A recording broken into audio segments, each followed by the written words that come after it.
I grew up being Christian, but as I grew older, I kind of realized that a lot of it is not something that I believe in or really think it's true.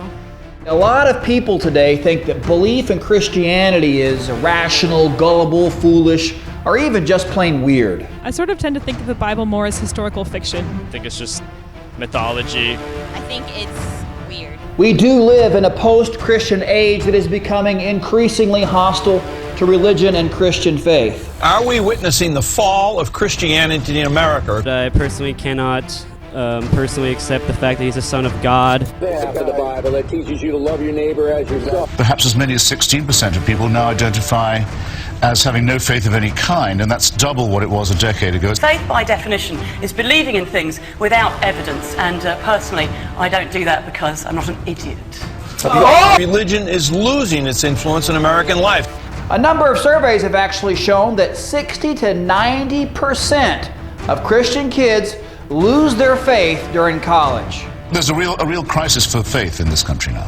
And to make matters worse, most Christians have absolutely no idea what to say when someone asks them why they believe in Jesus versus something else. Why not be a Muslim or a Hindu? Or better yet, why be anything at all? Why faith in Jesus? Why not faith in Islam or the Tooth Fairy? What makes your faith any different than theirs? Christians ought to have a good answer to that question. But the problem is that the answers Christians usually give to that question are in fact very bad. Bad answer number one, that's just what my parents taught me. That answer may be okay when you're 5, it's not okay when you're 25. Bad answer number two, well, I just believe on blind faith. Well, so does everybody in all the other different religions too. What makes your faith any different from theirs? Bad answer number 3.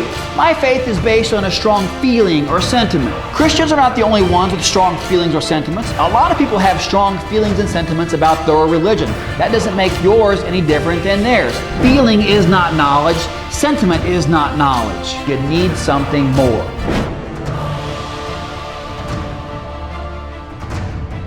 Manifestly, if you don't have people prepared to give answers, then you do a disservice to those who come to you with questions. You know what makes this so sad is that there are good answers to this question. And the reason why is that traditionally, Christianity has had a very strong intellectual tradition. Christianity has appealed to some of the top thinkers and the top minds in the history of the world. In fact, Christianity is the most well thought out worldview on the planet. But the problem is that Christians have forgotten all this and have instead adopted a warped and distorted, anti-intellectual, blind faith, counterfeit form of Christianity that is better known as the heresy of fideism.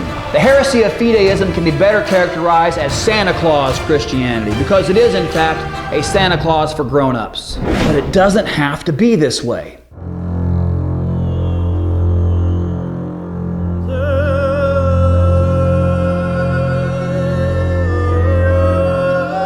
The resurrection hypothesis is by far the best historical explanation. There's only one honest reason for believing in anything, namely because you think it's true.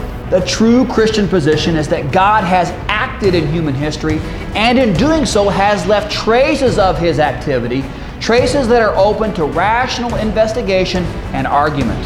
So in other words, from all the different religions in the world, human reason can determine which one of those religions is true.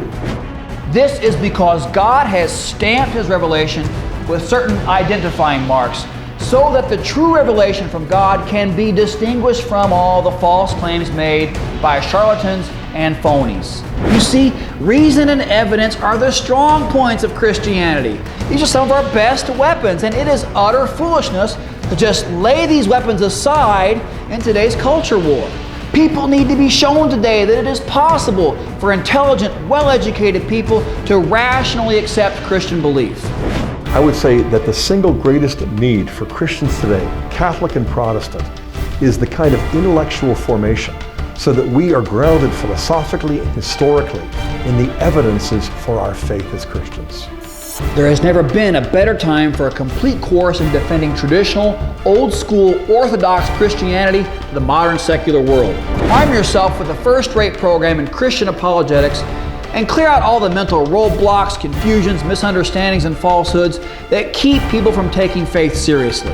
Learn things like how to show that the Christian faith is true using reason and evidence. How to give powerful arguments that show Jesus was in fact the divine being he claimed to be, and why the convergence of these arguments provides a solid intellectual basis upon which an act of faith is rationally justified. How to expose garbage like there's no evidence that Jesus ever existed and other such nonsense. How to show someone that there is truth in religious matters. How to set the record straight about what faith really is and why Christian faith is not in any way a Santa Claus for grown-ups. How to refute the claim that belief in miracles is irrational or unscientific. How to debunk assertions like the Bible is just a bunch of stories. Hey, go toe-to-toe with intellectual bullies.